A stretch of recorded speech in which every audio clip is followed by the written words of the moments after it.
అవును, మీకెలా తెలుసు అన్నాడు ఆశ్చర్యంగా. రోజు తెచ్చే మీ క్యారేజ్ బ్యాగ్ లేదుగా ఇక్కడ అంది. ఆ మాత్రం కనిపెట్టలేనా అన్నట్లు ఫోర్స్ పెట్టి. ఓహ్ అదా, అవును. మీకు కూడా ఏమన్నా చెప్పమంటారా అన్నాడు.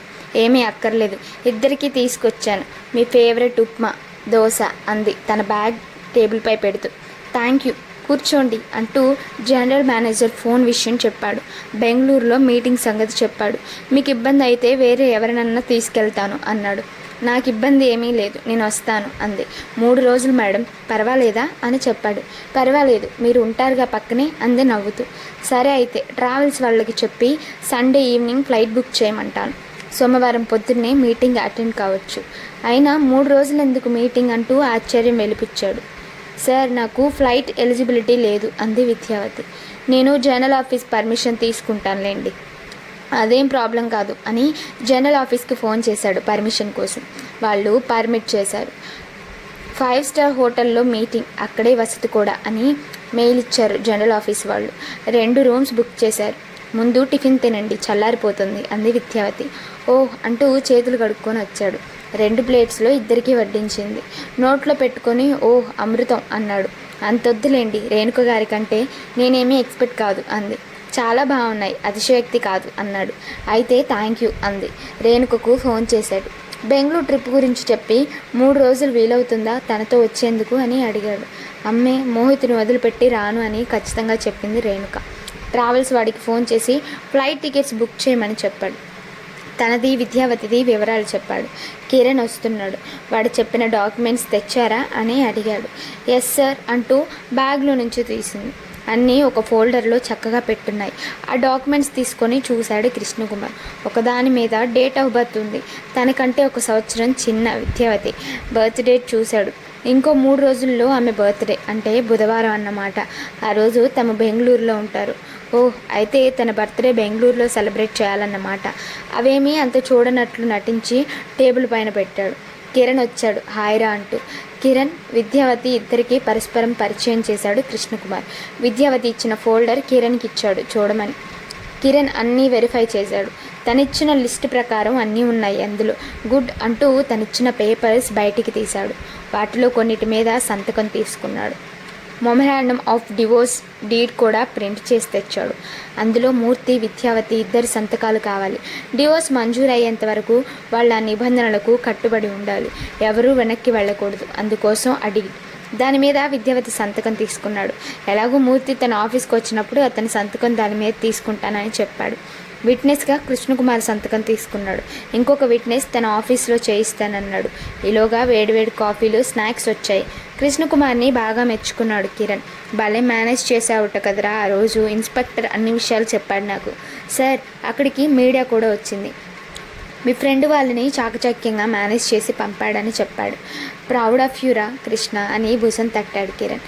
విద్యావతి వైపు తిరిగి, వీడు చిన్నప్పటి నుంచి ఇంతే మేడం, ఎవరికన్నా సహాయం అంటే ముందుంటాడు. దానివల్ల ఎంత రిస్క్ అన్నా భయపడడు. మా స్నేహ బృందంలో వీడు జెమ్ అన్నాడు కిరణ్ కృష్ణకుమార్ని మెచ్చుకుంటూ. ఒరేయ్ ఆపరా, ఏదో నాకు తోచింది నేను చేస్తాను, అంతే కదా, దాంట్లో అంత పొగిడేదానికి ఏముంది అన్నాడు సిగ్గుపడుతూ కృష్ణకుమార్. అన్నీ ఒకమారు వెరిఫై చేసుకొని, సరేరా నేను బయలుదేరుతాను. పిటిషన్ వచ్చే వారంలో ఫ్యామిలీ కోర్టులో ఫైల్ చేస్తాను. అప్పుడు మేడం ఒకసారి రావాలి అన్నాడు కిరణ్. మీరు ఎప్పుడు చెప్తే అప్పుడు కోర్టుకు వస్తాను సార్ అంది విద్యావతి. మీకు ఎక్కువ ఇబ్బంది ఉండదండి, 2 సార్లు కోర్టుకు అటెండ్ అయితే చాలు అన్నాడు కిరణ్. తప్పకుండా సార్ అంది. మేడం, రేపు ఎల్లుండి మనకి సెలవు. మీటింగ్కు సంబంధించి ఇవాళ మీరు స్టేట్మెంట్స్, ఇన్ఫర్మేషన్ రెడీ చేసి నాకు ఫైల్ ఇస్తే ఒకమారు నేను ఇంట్లో స్టడీ చేస్తాను. సండే సాయంత్రం 4 గంటలకు ఫ్లైట్. మీరు రెడీగా ఉంటే 2 గంటలకు మీ ఇంటికి వచ్చి పికప్ చేసుకుంటాను అన్నాడు. సరే సార్ అంటూ లేచింది విద్యావతి. సార్, మీరు లేచి ఇటు నిలబడతారా అంది. ఎందుకు అన్నాడు కృష్ణకుమార్. ఒక్కమారి రండి అంది. కృష్ణకుమార్ లేచి టేబుల్ పక్కగా నిలుచున్నాడు. ఎందుకా అనుకుంటూ.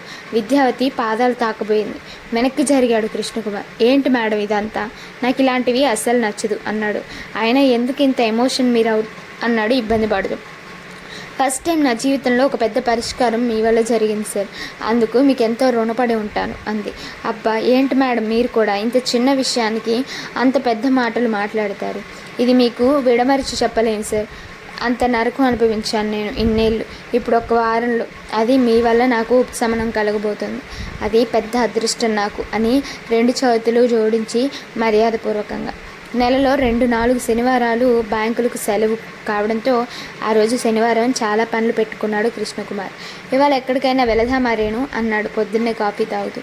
మెహిత్కి లాస్ట్ సెమిస్టర్ దగ్గరలో ఉందిగా, వాడు బాగా బిజీ, వాడితో నేను ఉండాలి, అందుకే నేను బిజీ అంది నవ్వుతూ. సరిపోయింది, నీకోసం నేను ముంబై నుంచి హైదరాబాద్ ట్రాన్స్ఫర్ చేయించుకుంటే నీ అపాయింట్మెంట్ దొరకడం లేదు నాకు. ఇలా అయితే నేను ముంబై వెళ్ళిపోతా అన్నాడు సరదాగా. వెళ్ళొద్దులేండి, 2 నెలలు ఓపిక పడితే వాడి ఎగ్జామ్స్ అవుతాయి, అప్పుడు మీరు ఎక్కడికంటే నేను అక్కడికి వస్తా, సరేనా అంది అతని కళ్ళలోకి చూస్తూ. ఓకే మేడం, మీరు ఎలా చెప్తే అలా. అవును, నువ్వు నాతో బెంగళూరు రావచ్చు కదా, వాడు 3 రోజులు సర్దుకుంటాడులే, లేకుంటే మా ఫ్రెండ్స్ ఇళ్ళలో ఎక్కడో ఒక చోట ఉంచుతాను అన్నాడు. అబ్బా కుదరదండి, ఒక 2 నెలలు ఓపిక పట్టండి మహాప్రభు అంటూ 2 చేతులు జోడించింది. సరే సరే అన్నాడు. మీరు ఇవాళ నాకు 2 గంటలు టైం ఇవ్వాలి అంది రేణుక టిఫిన్ పెడుతూ. ఎందుకో అమ్మాయి గారికి మూడొచ్చిందా అన్నాడు నవ్వుతూ. అబ్బా అందుకు కాదులేండి, నేను మొదలు పెట్టబోయే నవల థీమ్ గురించి మీతో డిస్కస్ చేయాలి అంది. ఎప్పుడు కూర్చుందాం అన్నాడు. మీరు ఇప్పుడు ఫ్రీ అంటే ఇప్పుడే అంది. ఓకే డన్, హాల్లో కూర్చుందామా అన్నాడు. ఓకే అంటూ పేపర్స్ తెచ్చుకుంది రేణుక. మొదలుపెట్టు, నువ్వంతా ఎక్స్ప్లెయిన్ చెయ్యి, నేను విని నా అభిప్రాయాలు చెప్తాను అన్నాడు. రేణుక చెప్పడం మొదలుపెట్టింది. ఇది middle age triangle love story అండి అంటూ చెప్తుంది. అది శాంతం వింటుంటే అందులో పాత్రలు తాను రేణు విద్యావతిని ప్రతిబింబిస్తున్నాయి. 1 గంట సేపు ఏకబిగిన చెప్పింది. ఇప్పుడు చెప్పండి, భర్త భార్యను వదిలేసి ప్రియురాలను చేసుకుంటాడా, లేక భార్య తనకు ముఖ్యమని ఆమెతోనే జీవిస్తాడా? ఇక్కడ అందరికీ పిల్లలకు కూడా ఉన్నారు అంది. ఒక వెరైటీగా రాద్దామని ప్రయత్నం, ఎలా ముగింపు చేస్తే పాఠకులు ఎలా రిసీవ్ చేసుకుంటారని సంశయం నాకు అంది. రేణు నవల కోసం అయితే ఎలా అయినా వాయి, నీ ఇష్టం. నా ఒపీనియన్ అయితే మన హిందూ సంస్కృతి ప్రకారం భర్త భార్యల బంధం విడదీయరానిది. నేను దానికి ఎక్కువ విలువిస్తాను. ఎంతో వెస్ట్రన్ కల్చర్ మనం చూస్తున్నా నాకెందుకో మన సంస్కృతే గొప్పది అని నమ్మకం. యుక్త వయసులో బాహ్య కోరికలు ఉంటాయి, అప్పుడు ప్రేమలో పడడం అది సహజం. కానీ ఒకసారి పెళ్ళైన తర్వాత పక్క చూపులు చూడడం అంటే ఎందుకో నాకు నచ్చని పని. నువ్వు నీ నవలలో ఎన్ని మలుపులు తిప్పినా చివరకు పెళ్లి బంధం గొప్పది అన్న విషయాన్ని నిరూపించు. అలా కాదు, ప్రేమ బంధం గొప్పది అని ప్రియురాలతో కలిపితే అది ఎందుకో నాకైతే నచ్చలేదు. మరి పాఠకులు ఎలా రియాక్ట్ అవుతారో నాకు తెలియదు. అది నీవు చెప్పే తీరు, తర్కాన్ని బట్టి ఉంటుంది. ప్రయత్నించి చూడు. నా దృష్టిలో అయితే బంధాలు గొప్పవి, అవి జీవితాంతం పనివేసుకొని ఉంటాయి. మనం ప్రపంచంలో ఎక్కడ తిరిగినా మనకంటూ ఒక ఇల్లు, ఇల్లాలు, పిల్లలు ఉంటే అది జీవితాన్ని సఫలం చేస్తుంది అంటూ తన వాదన వినిపించాడు కృష్ణకుమార్. ఓహ్, మీ వాదన చాలా బాగుంది, ఆలోచిస్తాను. మీరు బెంగళూరు నుంచి వచ్చిన తర్వాత నా నిర్ణయాన్ని చెప్తాను అంది. వెబ్ సిరీస్ వాళ్ళు నీ నవలను సీరియల్గా తీయడం ఎంతవరకు వచ్చింది అని అడిగాడు. నా నవల వాళ్ళకు బాగా నచ్చింది, కమర్షియల్స్ గురించి డిస్కస్ చేస్తామని చెప్పారు. ఓహ్ గుడ్, చాలా ప్రొఫెషనల్గా మారావు నీవు, వెరీ నైస్ అని మెచ్చుకున్నాడు. ఏదో ఒకటి, ఇంట్లోనే ఉంటాను కదా నేను, నాకు కాలక్షేపం కావాలి కదా అంది. ఈ మధ్య చాలా వెబ్సైట్స్ వచ్చాయండి, అవి కొన్ని భాషల్లో ఆన్లైన్లో రచనలను పబ్లిష్ చేస్తున్నాయి. ఫ్రీగానే అనుకోండి, చాలామంది రాస్తుంటారు వాటిల్లో. రాయడం ఫ్రీనే, చదవడం ఫ్రీనే, పాఠకులు కూడా ఎక్కువే ఉంటారు. కొంతమంది రచయిత్రుల రచనలు సీరియల్స్కు, కథలకు వాటిల్లో బాగా డిమాండ్ ఉంది. పాఠకులు ఎక్కువ మంది చదువుతూ ఉంటారు వాళ్ళ రచనలను. అంతేకాకుండా రేటింగ్ సిస్టమ్, సమీక్షలు రాయడం వంటివి కూడా ఉన్నాయి. ఇది నా ఫ్రెండ్ మల్లేశ్వరి చెప్తే తెలిసింది. నేను రాద్దామని అనుకుంటున్నా. అందులోనే రైటింగ్ ప్యాడ్ ఉంటుందట. ఇంగ్లీష్లో టైప్ చేస్తుంటే మనం సెలెక్ట్ చేసిన లాంగ్వేజ్లో కన్వర్ట్ చేస్తుందట. చూడాలి. నా ఫ్రెండ్ ఇంకోటి కూడా చెప్పింది. ఎవరో పరభాషా రచయిత తెలుగు మీద ద్వేషంతో తన రచనలకు కావాలని అన్ని రచనలకు రేటింగ్ 1 మార్కు వేస్తున్నాడట. దాంతో తెలుగువారు బాగుంది అని రేటింగ్ 5 వేసినా అది 4కి పడిపోతుంది. అలాంటి మూర్ఖులు, పోకిరీలు కూడా ఉన్నారు ఇటువంటి వెబ్సైట్లో. మా ఫ్రెండ్ చాకచక్యంగా వాళ్ళను ఐడెంటిఫై చేసి వెబ్సైట్ మేనేజ్ చేసే వాళ్లకు చెప్పిందట వాళ్ళ మీద యాక్షన్ తీసుకోమని. లేకుంటే వాళ్ళందరినీ ఇబ్బంది పడతారు. ముఖ్యంగా ఆడవాళ్లను అల్లరి చేసేందుకు ఇదొక మార్గం. రచయిత్రులు ఎంతో కష్టపడి తమకు మిగిలే కొద్ది టైంలో అందరినీ ఆహ్లాదపరచాలని రచనలు చేస్తుంటారు. సమాజానికి ఉపయోగపడే మంచి సీరియల్స్ రాస్తుంటారు. వారి వారి రచనా శక్తిని బట్టి వారి రచనలు ఉంటాయి. అందరూ ఆదిలోనే గొప్ప రచయిత్రి అనిపించుకోలేరు కదా. మెచ్చుకోనక్కర్లేదు, కనీసం కష్టపెట్టుకుంటే అదే 10,000. ముఖ్యంగా రచయిత్రులను అనగదొక్కేందుకు ఇలాంటి పోక్రీలు, ఫేక్ ప్రొఫైల్స్ చాటున రకరకాల నీచపు పనులు చేస్తుంటారు. అవి రచయిత్రులకు ఎంతో మనోవ్యధ కలుగజేస్తుంటాయి. బాగుంటే చదివి రేటింగ్ ఇవ్వండి. అసలు చదవకుండానే కావాలని ఇలాంటి వెధవ పనులు చేసేవారికి తగిన బుద్ధి చెప్పాలి అని చెప్పింది మా ఫ్రెండ్. ఏం చేద్దాం, అలా ఉంది లోకం తీరు. అందుకే నేను మల్లేశ్వరికి చెప్పాను, పొరపాటును కూడా తన ప్రొఫైల్లో mail address, phone number, address లాంటివి ఇవ్వొద్దని. అలాంటి మూర్ఖులు ఇవన్నీ చూసి ఆడవాళ్ళు కదా అని ఇంకేమన్నా నీచపు పనులు పాల్పడవచ్చు. రచయిత్రులకు అది మరీ డేంజర్ కూడా అంటూ చెప్తుంది రేణుక. అలాంటి పోకరీలు, వెధవల వలన రచయిత్రులు ఇలాంటి వెబ్సైట్లో రాసేందుకు కూడా భయపడతారు మున్ముందు అంది. ఓ, ఇంత రీసెర్చ్ చేస్తున్నావా నీ రచనల కోసం అంటూ ఆశ్చర్యంగా అడిగాడు కృష్ణకుమార్. అలాంటి పోకరీలు, వెధవలను వదిలిపెట్టకండి. వాళ్ళ ప్రొఫైల్స్ తీసుకొని పోలీసు వారి చేత భరతం పట్టిస్తే సరి, ఇంకెవ్వరి జోలికి రారు. అప్పుడు తిక్క కుదురుతుంది అలాంటి వెధవలకి అన్నాడు కోపంగా కృష్ణకుమార్. అవునండి, మీరు చెప్పింది ముమ్మాటికి కరెక్ట్. అందుకే నేను మా రచయిత్రి ఫ్రెండ్స్తో ఎప్పుడూ టచ్లో ఉంటాను. వాళ్ళు ఇలాంటి ముఖ్యమైన విషయాలు చెప్తుంటారు. రచయిత్రులం కదా, మమ్మల్ని మేము కాపాడుకోవాలి కదా అంది ఆరందీలా. సూపర్రా రేణు, టైంని చక్కగా ఉపయోగిస్తున్నావు, కొత్త కొత్త విషయాలు తెలుసుకుంటున్నావు అని మెచ్చుకున్నాడు. అది సరే కానీ నీకు చెప్పానుగా, రేపు బెంగళూరుకి విద్యావతి కూడా వస్తుంది. తను మా బ్రాంచ్లో ఆ లోన్ చూస్తుంది కాబట్టి తనను కూడా తీసుకెళ్ళమన్నారు జనరల్ మేనేజర్, సహాయంగా ఉంటుందని. నేను ఆవిడకి చెప్పాను, తనకి ఇబ్బంది అయితే ఇంకెవరినైనా తీసుకువెళ్తానని. పర్వాలేదు వస్తాను అంది. అక్కడ 5 స్టార్ హోటల్లో మీటింగ్ మరియు వసతి ఏర్పాటు చేశారు అని చెప్పాడు. రేపు సాయంత్రం 4 గంటలకు ఫ్లైట్. 2 గంటలకు నేను తనని ఇంటి దగ్గర పికప్ చేసుకొని ఎయిర్పోర్ట్కి వెళతాను. మళ్ళీ బుధవారం సాయంత్రం 6 గంటల ఫ్లైట్కి బయలుదేరి 7 గంటలకు హైదరాబాద్లో ఉంటాను అన్నాడు. అలా అయితే తనని రేపు పొద్దున్నే ఇక్కడికి రమ్మని చెప్తాను. లంచ్ చేసుకొని ఇటు నుంచి డైరెక్ట్గా ఎయిర్పోర్ట్కి వెళ్ళొచ్చు అంది రేణుక. వాళ్ళ సిస్టర్ కూడా పైన ఉంటుంది రేణు, పిలిచేటట్లుంటే ఇద్దరిని పిలువు అన్నాడు. ఓకే, తన నెంబర్ నా దగ్గర ఉంది, ఇప్పుడే వాట్సాప్ మెసేజ్ ఇస్తాను అంది. ఓకే అన్నాడు కృష్ణకుమార్. హైదరాబాద్లో ఉన్నాడంటే కృష్ణకుమార్ ఇంట్లో ఉండే టైం చాలా తక్కువ. అతనికి ఫ్రెండ్స్ సర్కిల్ ఎక్కువ ఉంది. అటు చిన్నప్పటి ఫ్రెండ్స్, కాలేజీ ఫ్రెండ్స్, బ్యాంక్లో చేరిన తర్వాత స్టాఫ్, ఇలా చాలామంది హైదరాబాద్లోనే ఉండేవాళ్ళు ఉన్నారు. వీళ్ళందరినీ కలుపుతూ బోలెడన్ని సాంఘిక కార్యక్రమాలు, సంఘ సేవ చేస్తుంటాడు. ఆర్ఫనేజ్కి చందాలు, వస్తువులు కలెక్ట్ చేయడం, వృద్ధాశ్రమాలకు హితోధికంగా హెల్ప్ చేయడం, ఇలాంటి పనులు చాలా ఇష్టంగా చేస్తుంటాడు. అతని స్నేహితులు కృష్ణకుమార్ని లైవ్ వైర్ అని పిలుస్తారు. ఎప్పుడూ ఏదో ఒక మంచి పని చేస్తూ ఉండడం అతని నైజం. తమ బ్యాంకుకు కూడా ఎంతోమంది కస్టమర్స్ని తీసుకొచ్చాడు. బిజినెస్ బాగా డెవలప్ చేస్తున్నందువల్ల పైవారి దగ్గర కూడా మంచి గుర్తింపు ఉంది. రేణు ఇంట్లో పనితో బిజీ అనడంతో శనివారం బయటే బిజీగా గడిపి రాత్రి 9ంటికి వచ్చాడు ఇంటికి. వస్తూనే రేణుక చెప్పింది ఆదివారం వచ్చేందుకు విద్యావతిని బలవంతంగా ఒప్పించినట్లు. ఆమె అక్క బయటికి ఎవరిళ్లకు రాదు అని చెప్పింది. ఓకేలే అన్నాడు కృష్ణకుమార్. ఆదివారం 11ంటికి కారు పంపించాడు విద్యావతిని తీసుకొచ్చేందుకు. మామూలుగా చీరలో చూసే విద్యావతి ఆ రోజు చుడిదారులో దర్శనమిచ్చింది. లగేజ్ ఏది అని అడిగాడు.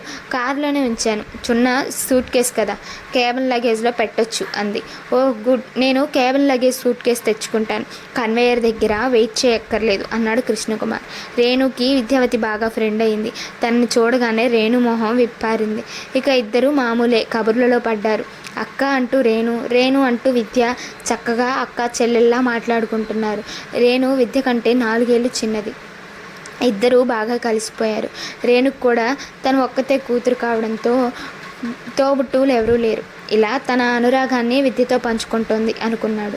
ఏవో ఫోన్స్ వస్తుంటే అటెండ్ అవుతున్నాడు కృష్ణకుమార్. సూట్ కేసు సర్దుతుంటే రేణుని పిలిచి చెప్పాడు విద్యావతి బర్త్డే బుధవారం అని. బీరువాలోంచి తన పండక్కి కొనుక్కున్న కొత్త చీర తీసి చూపించింది. ఇది పెడతాను ఆవిడికి అని. నీ ఇష్టం అన్నాడు. కిచెన్లో రేణు, విద్య ఇద్దరూ మాట్లాడుతూనే వంటలన్నీ రెడీ చేశారు. అందరి భోజనాలు అయ్యాయి. విద్యావతి మెహిత్తో చాలాసేపు మాట్లాడింది అన్నం తినేప్పుడు. ఆమె daughter phone number, mail address ఇచ్చింది.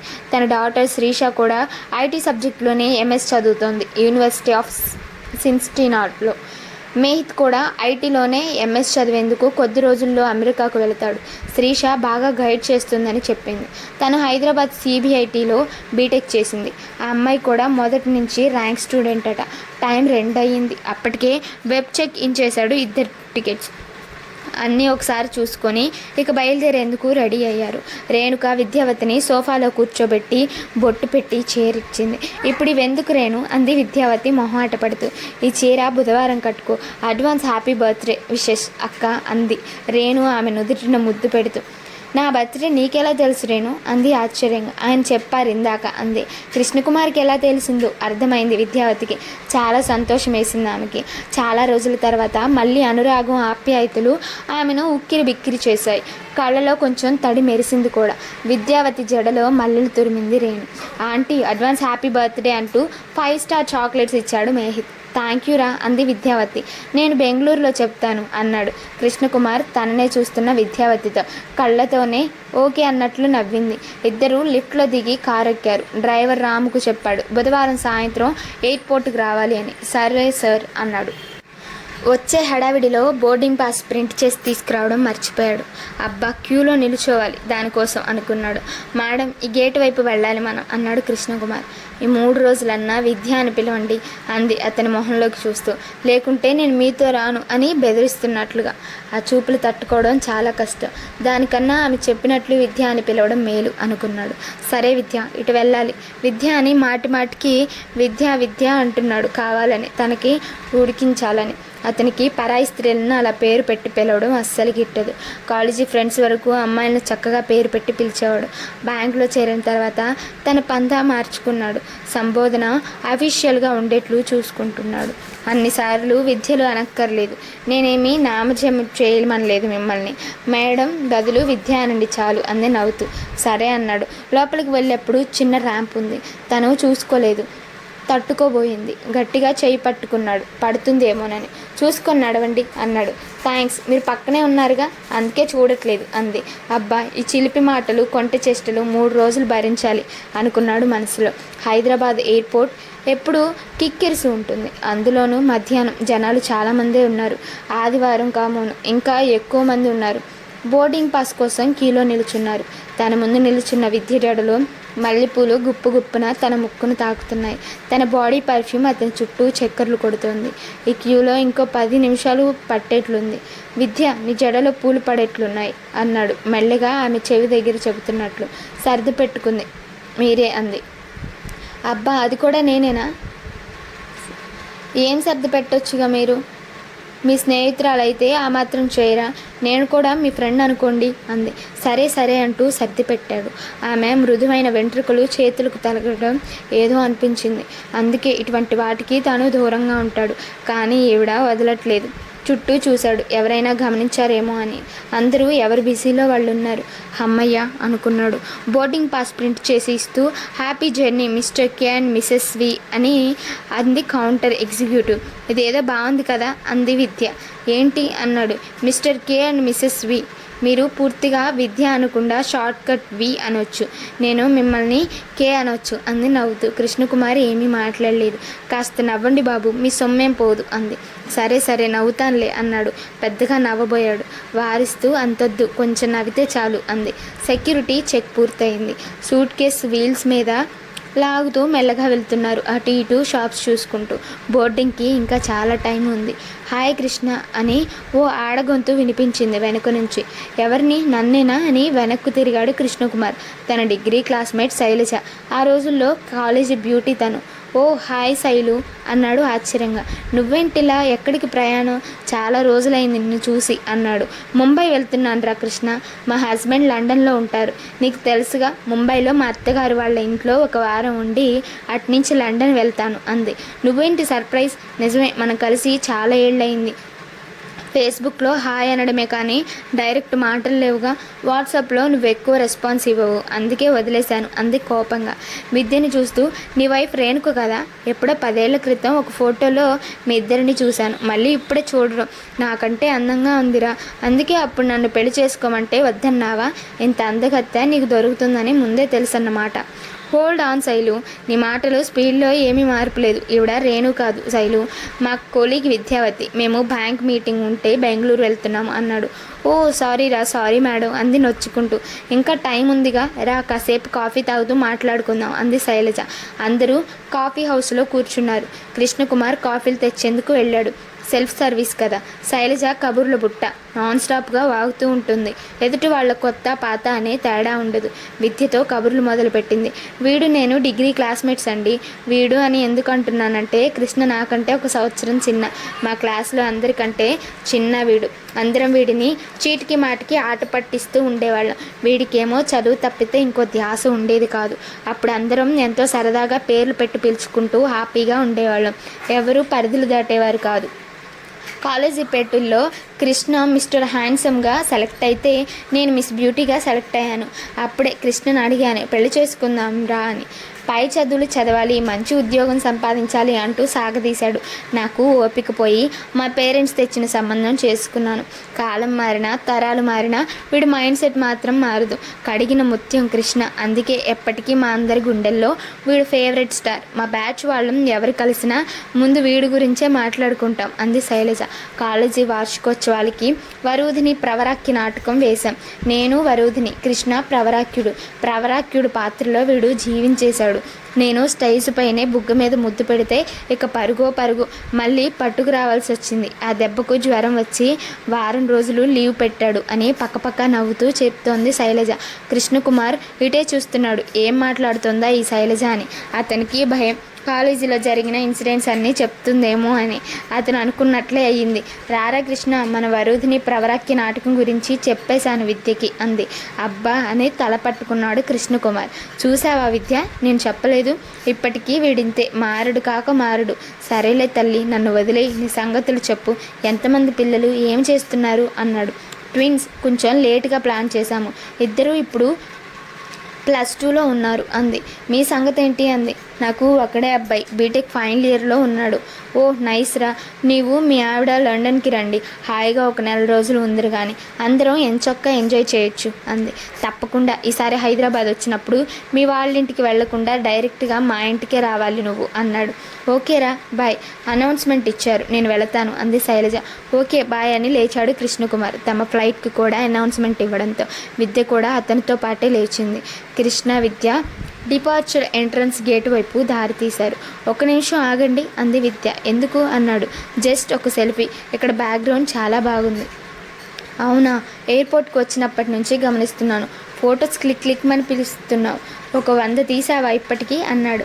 ఒక 10 తక్కువ ఉండొచ్చు అంది నవ్వుతూ. ఫోటోగ్రఫీ నా హాబీ, అందుకే అలా క్లిక్ అనిపిస్తుంటాను. ఇక్కడ క్యూ పెద్దదిగా ఉంది, ఎక్కువ టైం పడుతుందేమో. అందరినీ వెళ్ళనీయండి, మనం కాసేపు కూర్చొని లాస్ట్లో వెళదాం అంది. యూ ప్లీజ్ అని కూర్చున్నారు ఇద్దరు. మీ శైలు మీ గురించి ఎన్నో మంచి విషయాలు చెప్పింది. మీకు రామ్ కుమార్ అని పేరు పెట్టి ఉండాల్సింది అని. అలా ఎందుకు, కృష్ణకుమారి పేరు బాగానే ఉందిగా, దానికేమైంది? మరి మీకు అంతమంది గోపికలు లేరుగా, ఒక్కరంటే ఒక్కరేగా అంది ఉడికిస్తూ. ఇదేమీ రాజుల కాలం కాదుగా అంతమంది రాణులు ఉండడానికి. నా రేణు నాకు 10,000 గోపికలతో సమానం. తనే నా జీవన సర్వస్వము అన్నాడు. అదృష్టవంతురాలు రేణు అంది విద్య. అలా ఏమీ లేదు విద్య, ఒక్కో జీవితం ఒక్కో విధంగా ఉంటుంది. వారం క్రితం వరకు మన మధ్య అంత చనువు లేదు. ఈ వారంలో బోలెడు సంఘటనలు జరిగాయి. ఒకరికొకరు సహాయం చేసుకుంటే ఎన్ని సమస్యలున్నా తీర్చొచ్చు. ఒక మంచి స్నేహితుడిగా నీకు అండగా నేను, నా కుటుంబం ఎప్పుడూ ఉంటాము. ఏది కావాలన్నా అడిగే స్వేచ్ఛ నీకుంది. హ్యాపీగా ఉండు. మా ఇల్లు ఎప్పుడూ నీకు స్వాగతం పలుకుతూనే ఉంటుంది. 10 ఏళ్ల క్రితం నేను నిన్ను మొదటిసారిగా చూసినప్పుడు ఎంతో థ్రిల్ అయ్యాను. అంతలా ఆకట్టుకున్నావు నన్ను.